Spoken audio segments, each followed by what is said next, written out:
So, we've all heard of using grid to draw the outline of the face. When you use grid to draw, you are absolutely sure that you will get a perfect resemblance time after time after time after time. But when it comes to drawing using the freehand method, well, let's just say things can get a little rough. But even at that, there are people who, despite drawing freehand, they manage to get a good likeness of a portrait every time. How do they do it? Well, some use what they call the Loomis method. This method involves drawing a circle, cutting or slicing the side of the circle, then drawing the jaw, and then dividing the face into 3 equal parts. You can get this book for yourself on Amazon. It's called Drawing Heads and Hands. I'll put a link in the description.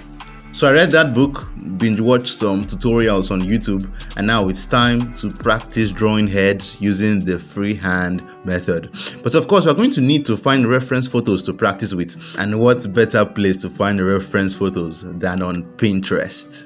On Pinterest, I have saved many portraits under the board called Real Men and Women Portraits. So search for me on Pinterest to also draw from these beautiful portraits. But for now, let's start with this handsome teenage guy.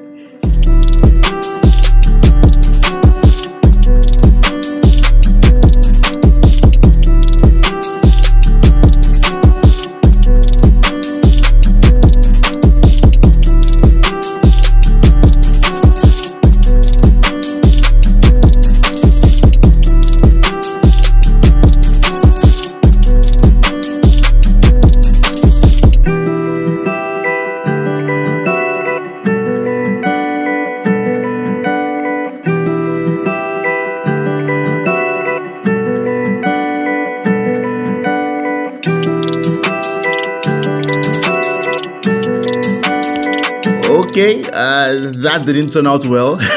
It's fine, no need to cry. I'll suck it up and let's try another portrait. This time, let's do the front view.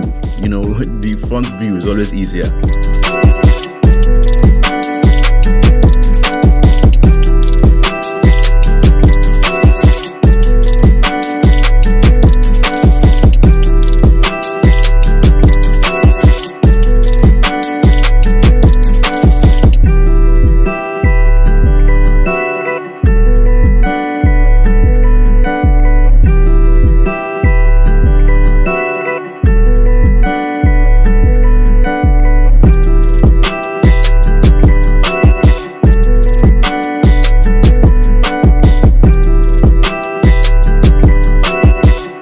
Nice, yes, this looks better. Let's do another one, but this time let me explain the process.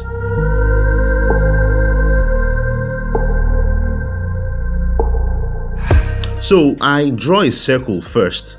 I advise you to practice drawing circles regularly. It will help to free up your hand, and it will also help in drawing these kind of heads in the future.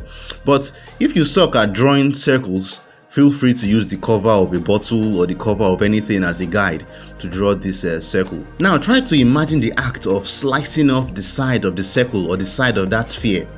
This is the reason why I'm drawing a smaller circle inside the larger circle, to depict the act of cutting off the side of that circle.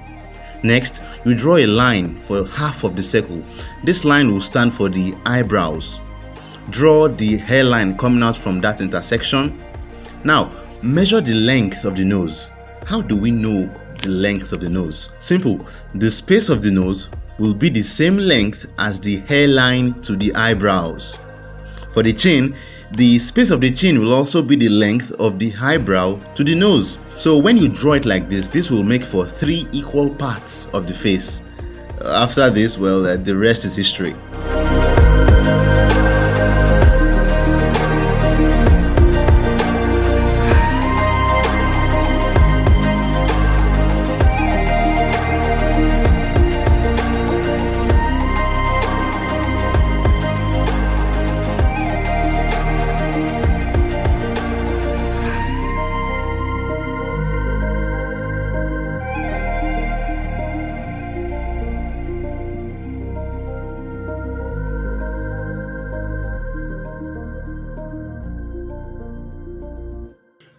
But here's the deal.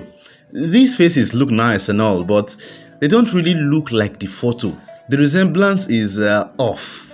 This is the reason why I only use this method for minor playful sketches during my free time. If I seriously want to draw a face, I am more careful with the approach. I do what I call measurements. So yes, with this second method, I draw a circle. I also slice off the side of the circle. I also get the tilt of the head. But rather than guess where the eyes and the nose and the eyebrows are, I measure. First, I draw the line for the eyes, just a little under the eyebrow line. Then I draw one eye. How do we now know where to draw the second eye? Simple. We measure the width of the first eye. Measuring now, I can see that the space in between both eyes is only slightly wider than the first eye. So I measure and I make my mark. Now I know where to start the second eye. Next is the nose. How do we know the length of the nose? Easy. We measure the eyes again. I find that the length of the nose from the top of the eye is the same as the space from one eye to the corner of the second eye.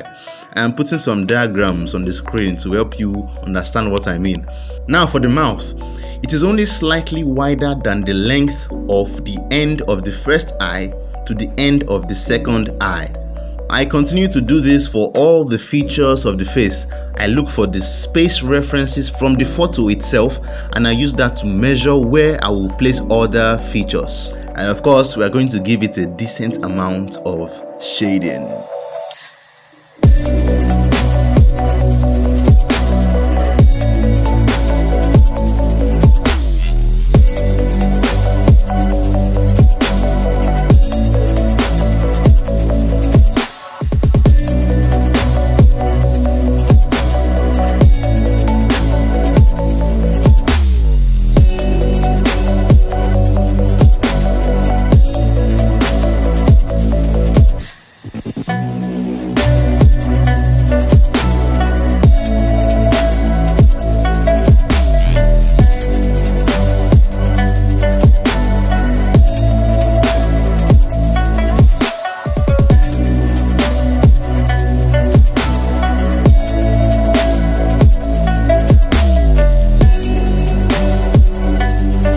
If you don't have time for freehand drawing, watch the video on the screen to learn how you can use grid to get an accurate outline of the face.